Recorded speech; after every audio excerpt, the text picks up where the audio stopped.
Bien-aimés, bonjour. C'est l'évangéliste prophète Eloge Ekissi. J'aimerais vous donner un message d'encouragement, un message qui peut-être sera la révélation de ce que vous cherchez dans la vie. Vous savez, nous sommes tous venus sur cette terre des vivants pour une mission.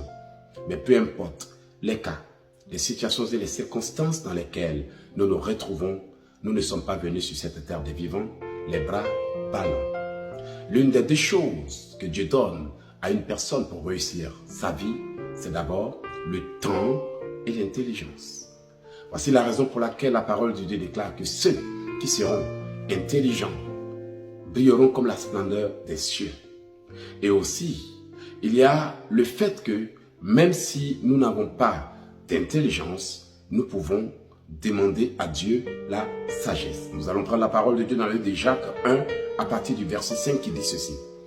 Si quelqu'un d'entre vous manque de sagesse, qu'il la demande à Dieu, qui donne à tous simplement et sans reproche, et elle lui sera accordée. Lorsque nous parlons de la sagesse, c'est notre capacité à bien agencer ce que nous voulons faire. En fait, selon moi, Eloge Ekissi, la sagesse, c'est le fruit de notre expérience. La sagesse, c'est le résultat de ce que nous avions appris dans la vie. Voici la raison pour laquelle quand nous parlons de sagesse, nous parlons des anciens, parce que ces anciens ont traversé le chemin de la vie et ont acquis de la connaissance et de la sagesse pouvant leur permettre de répondre à certaines questions, étant donné que si nous sommes en train de faire face à des situations que nous ne connaissons pas, nous devons interroger ceux qu'on appelle les anciens. Lorsque Job avait des problèmes, ses amis lui ont dit, interroge les anciens, interroge les sages en d'autres termes, car nous sommes d'hier et nous ne savons rien de notre vie en d'autres termes. Et ils ont dit à Job, peut-être que leur expérience t'enseignera. Ils ont dit, prête l'oreille à leur expérience, observe leur vie. Vous voyez que la sagesse est le fruit de tout ce que nous avions amassé dans la vie tout le long de notre vie. Ça peut être le résultat d'une expérience, d'une situation qu'on a vécue et qui peut nous servir à donner des instructions à d'autres personnes. Mais lorsque nous parlons d'intelligence, l'intelligence, c'est la capacité d'une personne à gérer des situations même imprévues. C'est-à-dire, tu fais face à quelque chose d'imprévu, mais tu parviens toujours à trouver des idées et autres. Mais l'intelligence, selon moi, c'est le résultat de la maturité de l'esprit de quelqu'un qui a tellement appris des choses dans la vie et qui, par conséquent, peut profiter de cette intelligence pour créer, pour inventer et autres.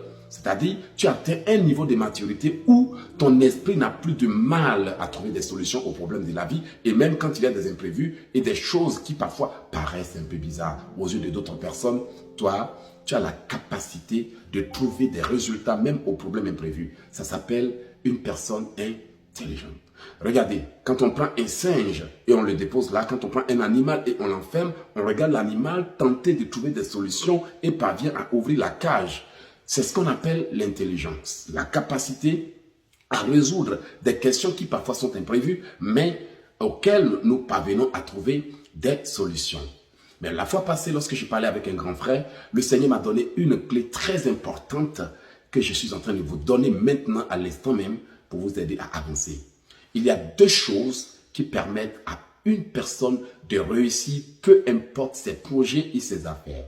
Et l'une de ces deux choses qui permet à la personne de réussir en toutes circonstances, d'abord, c'est une équipe qui réfléchit. Voici la raison pour laquelle la parole de Dieu nous dit que les projets échouent faute d'assemblée qui délibère. Donc la première des choses, c'est une équipe qui réussit quand on a un projet. Une équipe qui réfléchit d'abord, une équipe qui met une stratégie en place. Vous savez, lorsque Josué était arrivé au mur de Jéricho, ils ne se sont pas mis à frapper le mur pour dire c'est une terre promise, donnez-la moi et autres.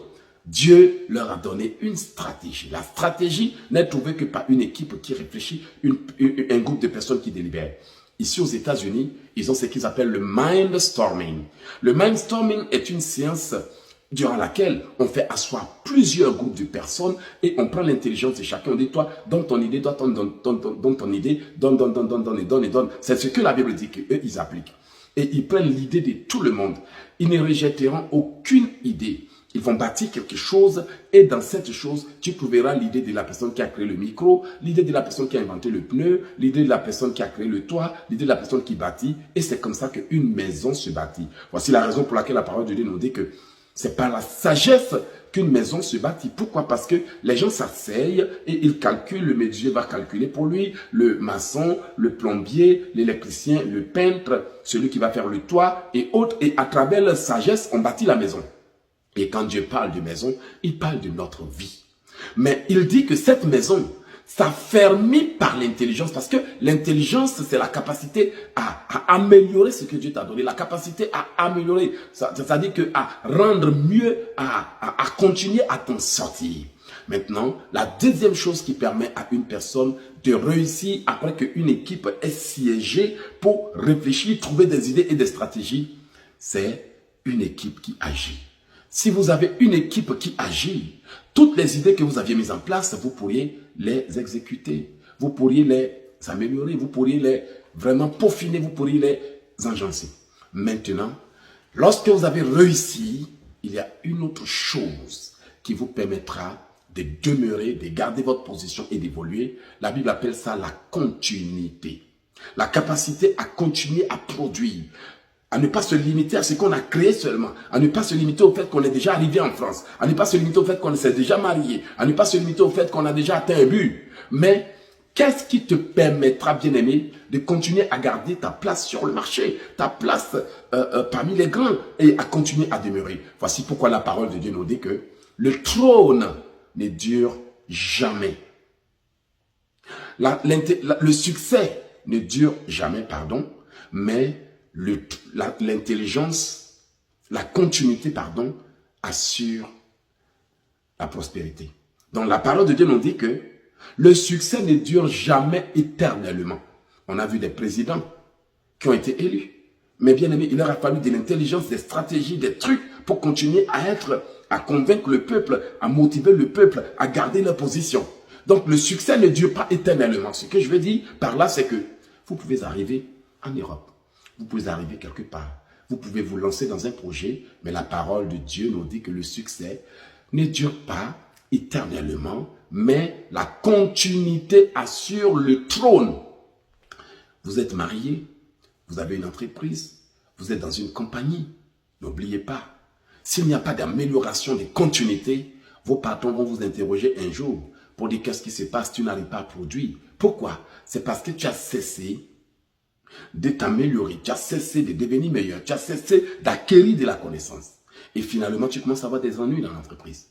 Mais si tu es quelqu'un de créatif, tu réussiras. Et l'une des dernières choses dont j'aimerais parler, c'est que pour avoir de la continuité, il faut de la créativité. Et c'est l'une des choses qui permet aux grandes compagnies de garder leur place. Parce que eux, ils ont déjà étudié des grands livres et des grandes choses et autres. Surtout des gens qui depuis des années ne font que des réunions sur des réunions. Regardez, lorsque une entreprise est mise en place, chaque semaine, réunion, parfois même vous êtes fatigué. Et pour avoir de l'intelligence ou pour avoir des idées, ils vont payer des compagnies de sondage. Pour réfléchir, on veut savoir ce que les gens à qui on vend notre produit recherchent. Et parfois, tu vas aller jeter ton venin, tu vas dire, j'étais venu là, on s'est occupé mal de moi, et immédiatement, ils prennent des décisions. Pourquoi? Ils veulent de la continuité. Ils veulent satisfaire le client. C'est comme Amazon. Dès que tu appelles Amazon pour dire que ton colis n'est pas arrivé ou pas, ils te remboursent. Parce qu'ils veulent la satisfaction. Ils veulent de la continuité. Et toutes les entreprises qui n'ont pas la capacité à assurer de la continuité sont tombées. On a vu des grosses compagnies comme les BlackBerry sont tombées. Les Nokia, on n'en parle plus. Pourquoi? Il n'y a pas eu de la continuité. Or, pour qu'il y ait de la continuité, il faut de la créativité. Vous voyez maintenant pourquoi aujourd'hui on a des téléphones. Regardez ce téléphone. Avant, on n'avait pas de téléphone comme ça. Mais maintenant, on a des téléphones qu'on peut ouvrir, qui deviennent 2 téléphones, tout. Et les gens cherchent comment épater le monde, comment garder, captiver et autres. Et après, quand tu vois la publicité d'un téléphone, tu es tellement captivé que... Pourquoi? Parce qu'ils payent des gens qui réfléchissent. Et c'est de ça que je vous ai parlé. Pour qu'une entreprise avance et réussisse, peu importe ce que Dieu nous a confié à faire, il faut une équipe qui réfléchit. Et après qu'ils aient trouvé une équipe qui réfléchit, et qui sort de la créativité des idées et des choses, il y a une équipe qui agit. Et cette équipe qui agit